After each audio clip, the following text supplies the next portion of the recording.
बिस्मिल्लाहिर्रहमानिर्रहीम। अस्सलाम वालेकुम dear viewers, hope you are fine. आज मैं शेयर करूंगी आपके साथ बहुत ही मज़ेदार मीठा दही लगाने की रेसिपी, जिसमें कोई प्रिजर्वेटिव्स ऐड नहीं करेंगे, ना ही कॉर्नफ्लोर, ना ही कोई किसी किस्म का अरारोट या मिल्क पाउडर शामिल करेंगे, बल्कि सिंपल मिल्क जो बाज़ार से खुला दूध मिलता है उसका हम दही लगाएंगे। और आप देखिए कितना थिक बलाई वाला दही तैयार हुआ है। और मैंने तकरीबन 6 लीटर दूध का इकट्ठा दही बना लिया। अगर आप इसको फ्रिज में रख के सेव करते हैं तो 3 से 4 दिन बहुत आसानी से बग़ैर खट्टा दही हुए आपके गुजर जाएगा और मीठा दही मिलेगा। यहाँ बलाई की तय आप चेक कर सकते हैं और इस दही की थिकनेस भी चेक कर सकते हैं। यहाँ एंड तक आप देख सकते हैं इसमें कोई पानी नहीं था और कितना मज़ेदार दही तैयार हुआ है। चलें जी, रेसिपी शुरू करते हैं। यहाँ पर मैंने 6 लीटर दूध ले लिया है ताकि मेरे 4 से 5 रोज़े आराम से गुजर जाएं, क्योंकि सहरी में भी दही का इस्तेमाल किया जाता है और अफ्तारी में भी दही बड़ों वगैरह में इस्तेमाल किया जाता है। तो यहाँ पर मैंने इसको दूध को अच्छे से फेंटते हुए उबाल आने देना है। जब दूध को अच्छे से उबाल आ जाएगा तो आपने इसको सिर्फ लो फ्लेम पर 5 मिनट तक इसी तरह फेंटते हुए आपने पका लेना है, ताकि जो दूध की क्रीम है वो दूध में ही अच्छे से मिक्स हो जाए, उसकी कोई अलग से ऊपर तह ना जमे। यहाँ पर मैंने इसको 5 मिनट बहुत अच्छे से पकाने के बाद एक मिट्टी का इस तरह की कनाली ले ली है। ये बहुत आसानी से मार्केट से मिल जाती है। अगर आपके पास ये नहीं है तो कोई बात नहीं, आप किसी भी मोटे पैंदे वाले बर्तन में इसको जमा सकते हैं। मिट्टी के बर्तन में दही जमाने के फ़ायदे होते हैं, ना सिर्फ इसकी ग़िज़ाइयत में इजाफा होता है, बल्कि जब हम गर्म दूध को मिट्टी के बर्तन में शामिल करते हैं तो ये बर्तन अपना टेम्परेचर बरकरार रखता है, जिसकी वजह से दही में पानी नहीं आता और दही जो है वो बिल्कुल थिक तैयार होता है और मीठा रहता है। इसमें किसी किस्म की कोई खटास भी नहीं आएगी और बहुत ज़बरदस्त सा और बहुत जल्दी दही तैयार हो जाता है। अब मैंने गर्म दूध को ही इस बर्तन में शामिल कर लिया है ताकि मिट्टी का बर्तन भी अच्छे से गर्म हो जाए और इसका टेम्परेचर बरकरार रहे। तमाम दूध को इस बर्तन में शामिल करने के बाद मैंने बस 1 से 2 दफ़ा इसको अच्छे से फेंट लिया था और फिर बस इसको इस तरह से कवर करके आपने रखना है कि इसके अंदर कोई चीज़ ना जाए और स्टीम भी बाहर आती जाए।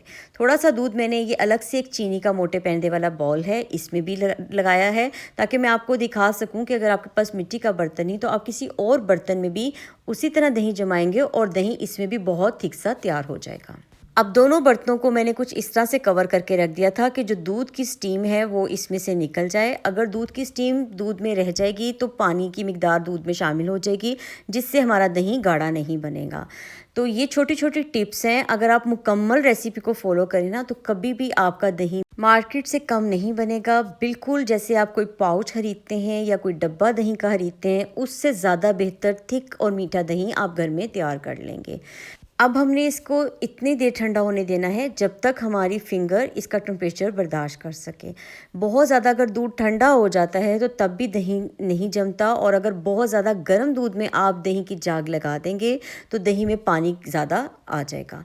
तो ये बस छोटी छोटी टिप्स हैं, अगर आप फॉलो कर लें तो आपका दही बेहतरीन तैयार होगा। तकरीबन 25 से 30 मिनट में दूध का मुनासिब टेम्परेचर हमारे पास आ गया था। तो यहाँ पर आप देख सकते हैं बलाई की तय दोनों दूध के ऊपर आ गई है। अब मैंने यहाँ पर दही लिया है। ये याद रखना है जिस दही से आप जाग लगा रहे हैं वो थिक होना चाहिए, खट्टा नहीं होना चाहिए, और इसके अंदर आपने 2 खाने के चम्मच चीनी शामिल कर लेनी है। क्योंकि मेरे पास दूध की मिकदार ज़्यादा है तो मैंने 2 खाने के चम्मच शामिल की है।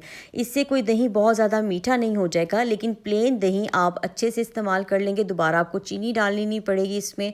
और ये देखें कि यहाँ पर मैंने इसको बहुत अच्छे से फेंट लिया है।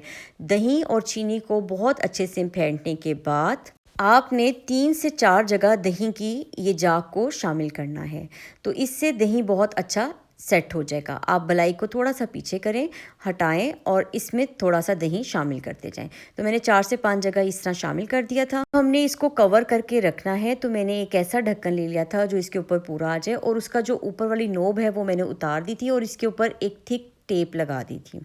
इसकी वजह ये होती है कि जो नोब के नीचे कील होता है ना, उसकी वजह से इसका जो स्टीम होती है जब उसके साथ मिलती है तो थोड़ा सा जंग जो होता है ना वो दही के ऊपर आ जाता है।